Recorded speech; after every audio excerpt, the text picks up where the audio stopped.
Solitude was my first Spotify release, and of course it came out during the pandemic where we were all experiencing solitude with the lockdowns, but actually I wrote it a couple of years ago, so it was actually nothing to do with the lockdowns or the pandemic. I'm quite introverted in many ways. I'm not a shy introvert, but I do need to spend a lot of time alone. I need solitude to stay balanced, and it's the most fundamental need in terms of creativity and writing. But it doesn't mean sitting around doing nothing. In fact, the structure in my life is self-created, so my times in solitude are actually my busiest times. But I've also been forced to spend a lot of time in solitude as well due to health conditions. So obviously in those times of solitude, I can do nothing. So solitude for me is a very bittersweet state. I need it and I seek it out, but I don't like it when it's enforced on me. And this track came out of one of those times of solitude, of enforced solitude.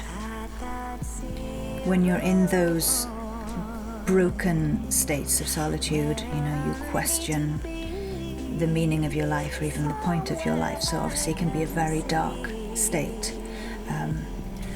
But conversely, it can also be an enlightening place where you get some of the biggest insights of your life because you're forced to face yourself. And actually in this track I personify solitude as a she, so I talk about being at her mercy until she reveals her gifts to me. In therapy circles, there's a saying, the gold is in the shit, meaning if you can face your pain and not run away from it, that there is usually something in there that has the ability to transform you in a really profound way, but it's not easy, hence the saying, the gold is in the shit. When I originally wrote it, the piano part was the core starting point, and then we layered it with some very sort of spacious, beautiful sounds, because I was listening to a lot of very sparse electronic music at that time. And the original version didn't have a beat, and it was a 6/8 rhythm.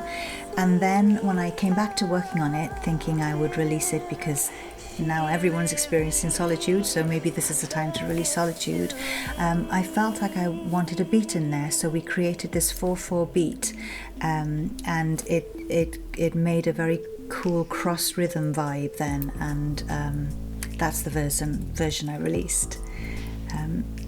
Although I think I will maybe release the original version at some point because it's got a beauty of its own, so maybe I'll put that on Spotify or just here on YouTube as an alternate version.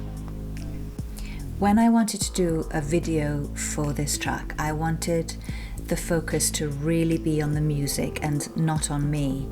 So I found this incredible dancer, Matthew, and he interpreted the music in the most beautiful dance that actually made me cry the first time I saw it. He's phenomenally talented and he's doing great things at the moment, so you should really check him out on Instagram at Omni for Real. His name is Matthew Edu. And also check out the video for Solitude if you haven't seen it already.